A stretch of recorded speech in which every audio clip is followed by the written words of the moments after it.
All right, guys, it's that time again. It's time for another Soapbox Sunday, in which I will be standing on my proverbial soapbox, spouting out silly sermons about content chosen by you. So stay tuned.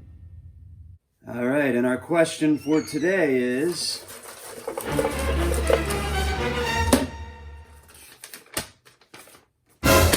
bushcraft. Bushcraft. Bushcraft. Bushcraft. Bushcraft. Bushcraft. Bushcraft. There is crafting going on in the bush somewhere because bushcraft. Oh, hell, I can't do this. That's better. Bushcraft. Bushcraft, as I said in a previous video, in my mind, is playing in the woods. And I didn't mean that as a pejorative. Guys, get out there and do what you want to do. If you want to carve some spoons or make feather sticks or build a little stick teepee, do it. I'm never going to critique somebody else's stupid thing. Well, I shouldn't say never. I do it, but I'm cautious to do it because I realize in others people's eyes that the things that I like to do, my hobbies, are stupid. So if you got that inane thing that you like to do and it's called bushcraft by the wider community, go and do it. That's where I'll start. I got more to say, but let me get set up here and then we'll explore the topic in a little more detail.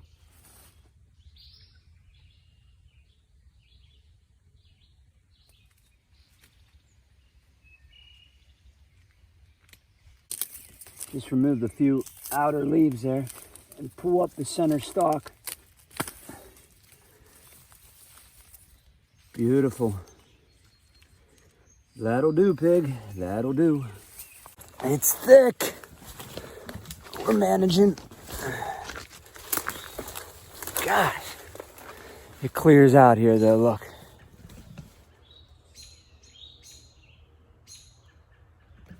That's where we're headed.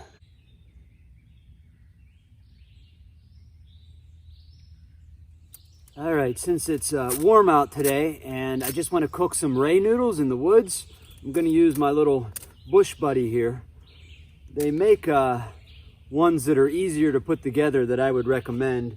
They just have hinges on them and they fold together, but this is just a cheap guy made by Uberleben. It works just fine once you get it together, but it is a bit of a fuss to get it together. I'll say that much. Come on. Let me get it together and then we'll cook up some ray noodles. There. Just like that. Little firebox. Somehow that seems like a euphemism for something else. This downed cherry tree will do just fine for fuel. You certainly don't need a hatchet to process down anything for this little firebox, but in honor of Bushcraft Sunday, it only seems right if I use a little hatchet. All the bushcrafters seem to have hatchets. I find them virtually useless for my needs anyway. This is the only one I own. It's a little hardware store hatchet that my dad bought me probably in high school whenever I started to mess about in the woods a little more. Painted it red, shaved a large chisel grind on it, jammed a barrel wedge in it. Hasn't come loose since then, so we processed down some of this little stuff just to say we used a hatchet.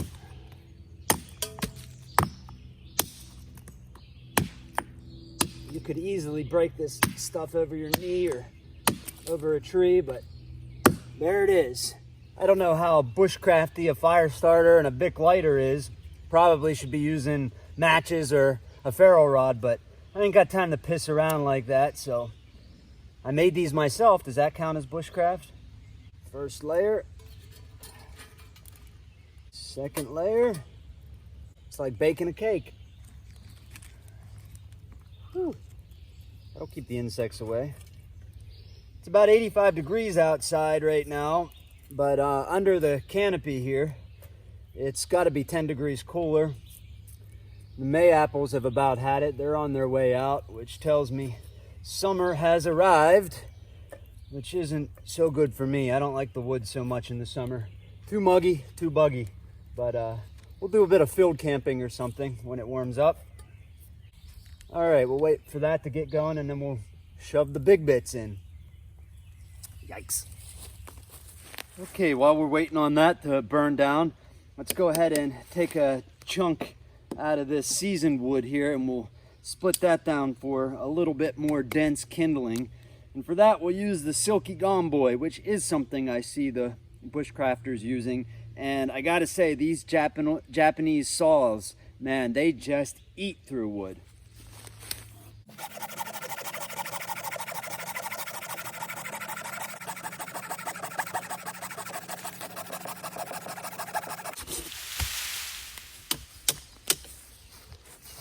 Let the Silky eat. Accuracy is shit with a hatchet.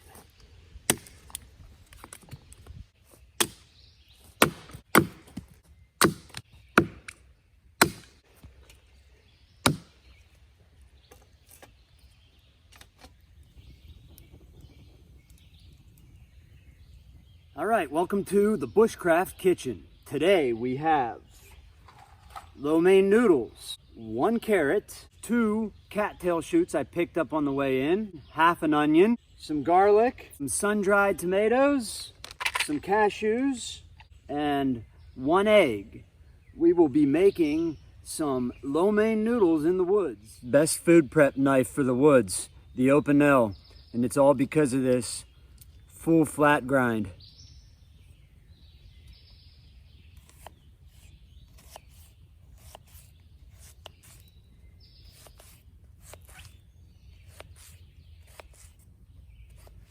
Stainless steel, it's light.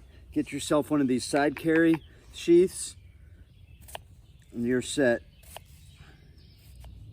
Into the pot it goes. All right, carrot next. They take the longest to cook.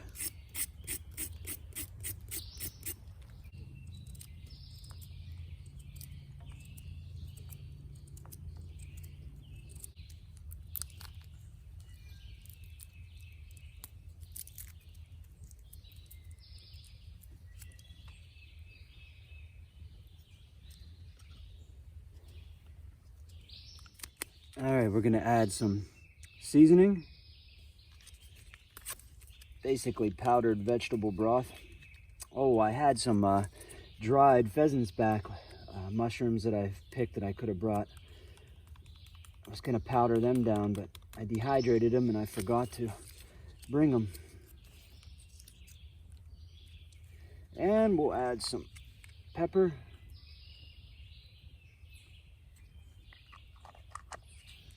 We'll let that cook down and then we'll add some dried tomatoes. Then we'll add the cattails and finally the nuts and the egg.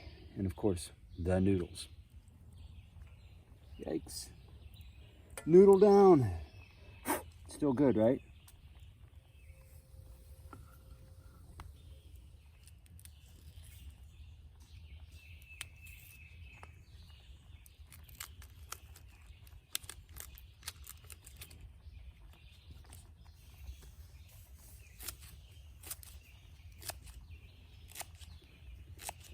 Yeah, I think that's enough. Good just like that. These guys are good raw. One of the few wild foods, save berries and such, that are actually delicious. Delicious raw.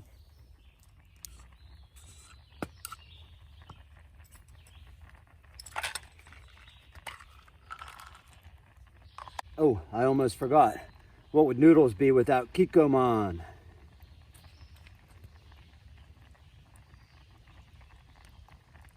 Yes. Time for the egg.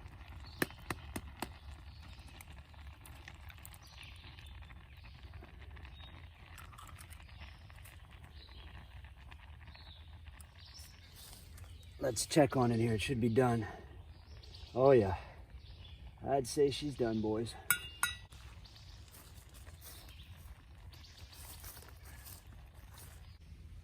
All right, while we're waiting for that to cool off, let's go ahead and cool off ourselves with a little cerveza. No bottle opener, no problem. Just give it one of those. And we're no peasants out here in the woods. If you're gonna drink Corona, which is my beer of choice, you gotta have lime, right? So give it a little squirt of lime. Little leaf litter might be in there too. We are bushcrafting, so my kind of bushcrafting. My brand of it anyway. Cheers.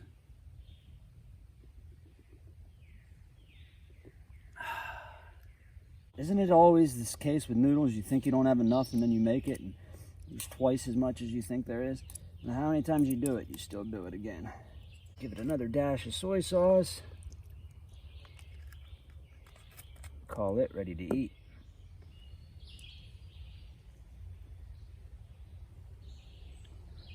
Bon appetit.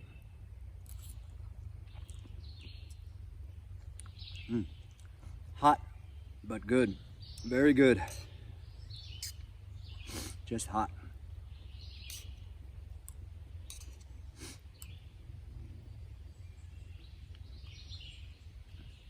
All right, guys, let me finish this and then I'll get with you and we'll talk a bit more about bushcraft. I'll stop joking about it and tell you what I really think. Of course, I do think it's a bit of a joke, but not really. And I want to talk about the aspects of it that I think are important and talk about the survival community a little bit and which bushcrafters I follow on YouTube and why I follow them. All right, I'll get with you in a second. All right, guys, let's talk. But first, we're not savages. Let's clean up a little here after all that cooking. All right, up until now, I've mostly just been poking fun at the bushcraft community. And while I do mean to suggest that it is a little silly that the whole bushcraft thing has become a kind of course of study when people our ancestors were living this way for 100 years or more. And as soon as they could come inside, they came inside for good reason. There might be a good reason. In fact, I would argue that there is a good reason, and certainly people before me like Thoreau and such have argued that there might be a good reason for us to get back outside, at least for a small period of time, and reconnect ourselves to nature, to enjoy the nostalgia of being around a campfire, to spend a night outdoors.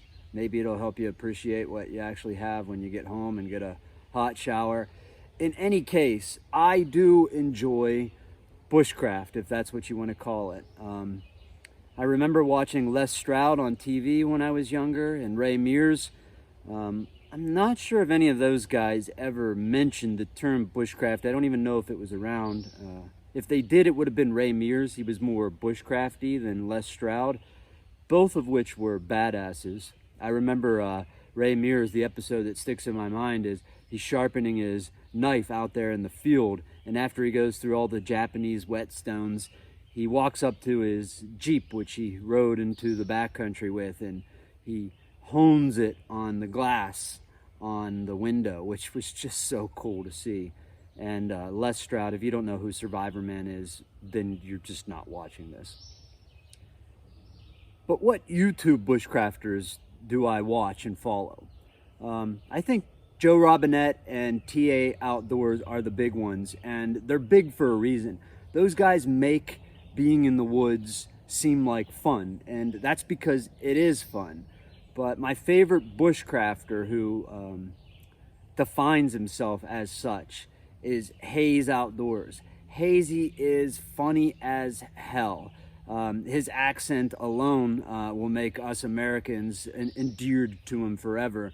But he knows what he's doing, but his mental and linguistical gymnastics are just impressive in and of themselves. So those three guys for sure. I mentioned Dave Whipple in the past video when I was reviewing his knife.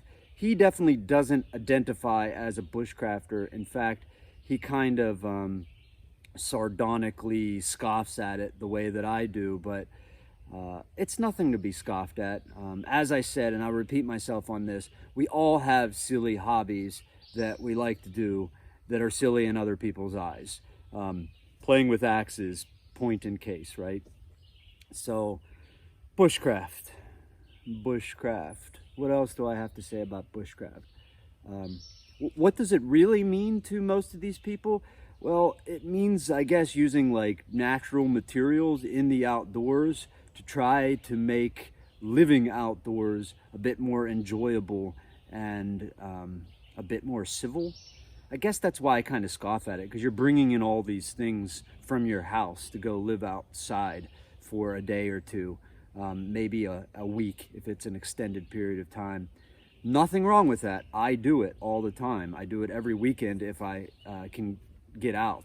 But my point is that we're playing at it, and that's great. You want to be playing at it. And I'll leave the conversation with this. A lot of people, survivalists and preppers, were excited, oddly enough, when this whole pandemic thing happened. And they started talking about living out in the woods and huddling around a fire and surviving. Let's be honest. If shit hits the fan, if things go tits up, the best thing you could do is give your time to somebody, to some organization, to try to fix things and make it right again. Because nobody wants to actually live out here. Not like our ancestors did. Again, there's a reason we moved inside. And to think that you could actually do it, we'd be kidding ourselves. I could give most people a lighter on a wet day and they wouldn't be able to start a fire. And even if you get a fire started, what are you gonna cook? Seriously, guys, I mean, you'd be kidding yourself if you think that you could survive out here if things went tits up. Just pray that they don't, and if they do, volunteer your time so that you can get things moving again. Now that said, all these things seem to be related in some capacity. Bushcraft, the survival community, the prepper community. I'm not scoffing at everything they do. It's not unreasonable to be prepared for, you know, a week without power, or in the case of a snowstorm, you can't get out and you're gonna have to be self-sufficient. Look, self-reliance, self-sufficiency, being able to come out here and enjoy yourself and use the tools that you need to use out here, those things matter to me, but they don't matter to me as much as society functioning and continuing to move forward. Elon and NASA just launched astronauts into space. They're orbiting Earth as we speak. That's the kind of stuff that I want to see continue to happen, and that's not going to continue to happen if we're all huddled around a fire, swatting mosquitoes, trying to stay alive. So let's not kid ourselves. Let's also not kid ourselves about bushcraft. Bushcraft is, as I said in the previous video, simply playing in the woods. But I want to be clear, that's not a bad thing. In fact, that's a great thing. So that's it for this Soapbox Sunday. You guys get out there and have some fun, and I'll see you on the next one. Cheers, guys.